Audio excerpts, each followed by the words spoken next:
ஏய், ஊருக்கே நியாயம் சொல்றவர் நம்ம ராமையா அண்ணன். இன்னைக்கு அவருக்கே பிரச்சனைன்னு வந்து பஞ்சாயத்துல கை கட்டி நிக்கிறார் பாரு. அதுக்கு என்னென்ன பண்ண முடியும்? அவனுக்கு வந்தா தானே தெரியும் வலியும் வேதனையும். ஒரு வழியா எல்லாரும் வந்து சேர்ந்துட்டீங்க. எப்பா உன் பிரச்சனை என்னன்னு சொல்லு. வணக்கம் ஐயா. வணக்கம். இந்த நிக்கிறாரு ராமையா, இவருக்கு என் தங்கச்சியை கல்யாணம் பண்ணி கொடுத்துருக்கிறேன். அவர் பொண்ணு நந்தினி இருக்கால, அவளுக்கு நான் தான் தாய் மாமன். இப்ப என் பையனுக்கு நந்தினிய முறைப்படி பொண்ணு கட்டு வந்திருக்கிறீங்க. சரி. ஆனா பொண்ணுடைய அப்பா அதாங்க இவரு இதுக்கு சம்மதிக்க மட்டும் இல்லைங்க, என்னை வீட்டுக்குள்ளே நுழைய கூடாதுன்னு சொல்லிட்டாருங்க. அதனால எனக்கு வேற வழி இல்லாம நல்லவங்க 4 பேர் நீங்க இருக்கிறீங்களா, அந்த நம்பிக்கையில தான் நான் பஞ்சாயத்துல வந்து நிக்கிறேன். சரி, கட்டிக்க போற முறப்பையன் யாரு? சின்ராஜ் அந்த நிக்கிறான்ல. பாத்தியா, என்ன தைரியம் இருந்தா இந்த பையன் நந்தினியை பொண்ணு கேட்டு வந்திருப்பான். யோ, நீ என்ன பொண்ணு பார்க்க வரும்போதும் அந்த பையன் மாதிரி தான் இருந்த. நீ ஒன்னும் அவனை கிண்டல் பண்ணாத. கரெக்ட். ஆனா நான் உன்னை பொண்ணு பார்க்க வரும்போது நீ என்ன நந்தினி மாதிரியா இருந்த? நான்சென்ஸ். பாத்தியா ஐயா? சித்தப்பு, காக்கைக்கும் தன் குஞ்சு பொன் குஞ்சு தானே. கோபாலே, உனக்கு ஒரு பொண்ணு இருந்தா காக்கையா கழுகான்னு தெரியும். நீ பொண்ணு கேட்டு வந்திருக்க, சரிதான். பொண்ணை பத்தவங்க ராமையனும் செல்வியும், அவங்க என்ன சொல்றாங்கன்னு கேட்கணும்ல. பொண்ணை பத்தவங்க, இதுக்கு நீங்க என்ன பதில் சொல்றீங்க சொல்லுங்க. ஏமா நீ என்னமா சொல்ற? எங்க அண்ணன் பையனுக்கு என் பொண்ணை கொடுக்கறதுக்கு எனக்கு முழு சம்மதங்க. ஆஹா, வேட்டு இருக்கும் போல் இருக்க கோபாலு. சித்தப்பு, வெடிக்கும் போது பாத்துக்கலாம், இப்ப வண்டியை திருப்புங்க. ரமையா, முறை இருக்கிறதுனால பொண்ணு கேட்டு வந்திருக்கிறாங்க. உன் சம்சாரம் சம்மதங்குது. நீ என்ன சொல்ற ரமையா? இது சரிப்பட்டு வராதுங்க. அவன் ஒன்னும் முறைப்படி பொண்ணு கேட்டு வரல. ஐயா, உங்களுக்கே தெரியும், ஏற்கனவே என் பொண்ணுக்கு நான் ஒரு மாப்பிள்ளைய பார்த்து வச்சிருக்கேன்னு. அவனுக்கு தான் என் பொண்ணை நான் கல்யாணம் பண்ணி கொடுக்கறதா இருக்கேன். செல்வி சம்மதம் சொல்லிட்டாளப்பா. என்ன நீங்க வேற புரியாம பேசிக்கிட்டு, இவ தூண்டி விட்டு தானே இவனுங்களே வந்திருக்கானுங்க. யோ நிறுத்தியா, அனாவசியமா பேசாத. தூண்டி விட்டு வந்தாமா தூண்டாம வந்தாமா அது அவசியம் இல்ல. நான் பையனை வச்சிருக்கிறேன், எனக்கு முறை பொண்ணை கேட்கறதுக்கு உரிமை இருக்கையா. முறைப்படி பொண்ணை கேட்டு வந்திருக்கிறேன். தாரியா இல்லன்னு அதை மட்டும் சொல்லு. ஏய், என்னப்பா பஞ்சாயத்துல சவுண்ட கொடுத்துட்டு இருக்க? கோபாலே, அவரு நியாயமா தாண்டா பேசுறாரு. வெட்டு 1 துண்டு 2ன்னு கராரா பேசுறாரா. அதை விட்டு ராமையா, நீ என்ன சொல்ற? முறையா? எது முறை? நானும் முறை மரியாதை பத்தி பேசவா? இவன் தங்கச்சியை கல்யாணம் பண்ணிட்டு வந்து மறு வீடு போனேன். அன்னைக்கு பிடிச்சது சனி. என்ன கொஞ்சம் பொறுமையா பேசுனே. எப்படிங்க வரும் பொறுமை? இதோ நிக்கிறான பெரிய மனுஷன், இவன் பையனுக்கு காது குத்து வச்சிருந்தான். நானும் முறைப்படி செய்யணும்னு இவன் வீட்டுக்கு போனேன். வீடு தேடி வந்தவங்கள வான்னு ஒரு வார்த்தை சொன்னானா இவன்? ஐயா, சொல்ல வேணாம், அசிங்கப்படுத்தாம இருந்திருக்கலாம்ல. என்ன பேச்சு? வாயை கடந்து தானங்க வார்த்தை வரும். நம்மளால அளந்து பேச முடியாது. நான் யாரு? ரோட்ல போறவனா? கட்டி கொடுத்தோன்னு உறவு முறிஞ்சு போச்சா? அப்ப தெரியலையே அந்த உறவு முறையும். அப்பவே என்னால சண்டை போட்டுருக்க முடியும். ஆனா என் பொண்டாட்டியை நான் பார்த்தேன், கண் கலங்கி நின்னா. அதான் அப்படியே அமைதியா திரும்பி கூட்டிட்டு வந்துட்டேன். ஐயா, அதுக்கப்புறம் எனக்கு பொண்ணு பிறந்துச்சு. அவளுக்கு காது குத்துனேன், சடங்கு வச்சேன், எல்லா காரியமும் பண்ணேன்.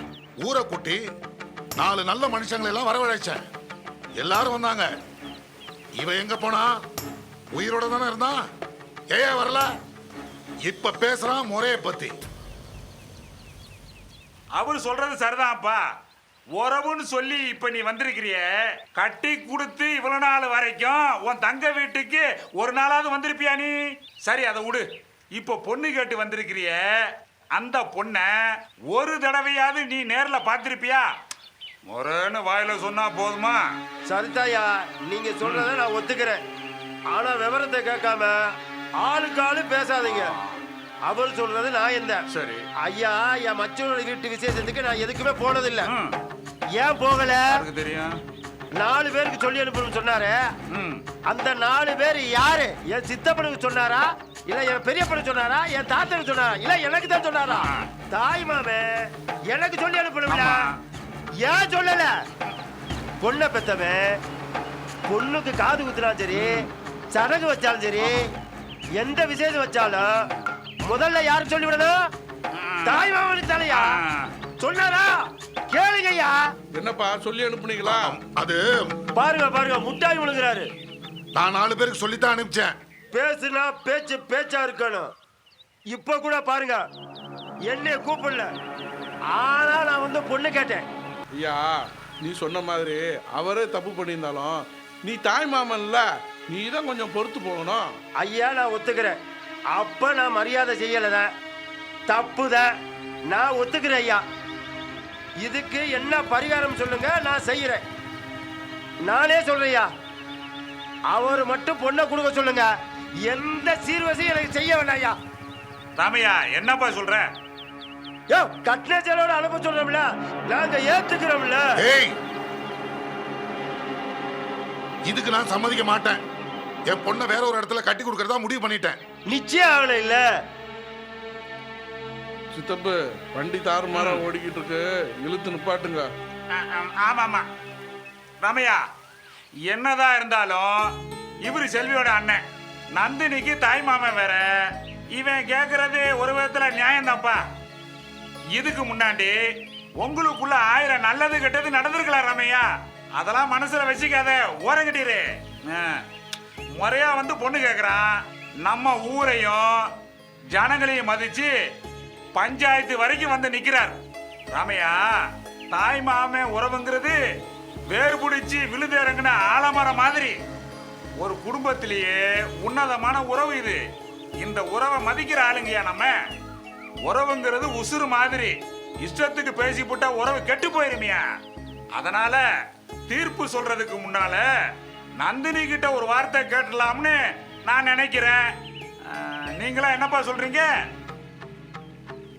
நந்தினி இல்ல ரமையா, அப்ப நந்தினி வரமாட்டா. சரி விடு, தீர்ப்பை நான் சொல்லிடுறேன். உறவுக்கு முக்கியத்துவம் கொடுக்கிற இந்த பரபரப்பான உலகத்துல உறவை மதிச்சு உன் மச்சான் உன் பொண்ணை கேட்டு வந்திருக்கிறான். நீ வளவனூர் ஜமீன்தாருக்கு பொண்ணை கொடுக்குறேன்னு நிச்சயதார்த்தம் பண்ணல. அந்த அடிப்படையில் நான் என்ன பண்றேன், நந்தினிய முறப்பையனுக்கு கட்டி வைக்கணும்னு இந்த பஞ்சாயத்து வாயிலாக தீர்ப்பை சொல்றேன். எப்படி? என்னையா தீர்ப்பு?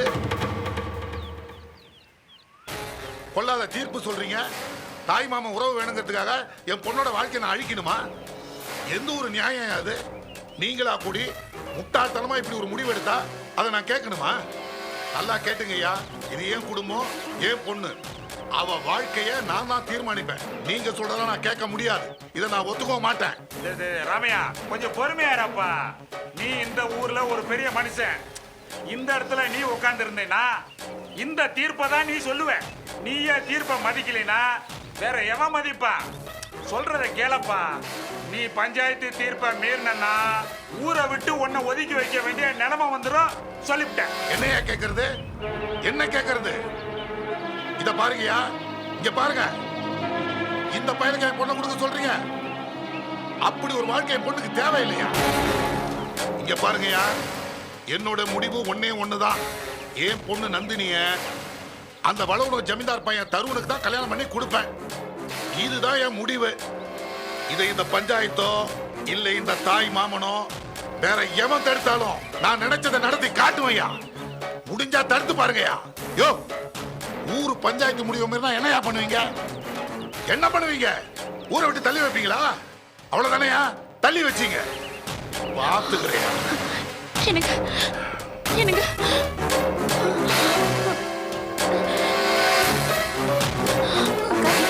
அக்கா என்னாச்சு?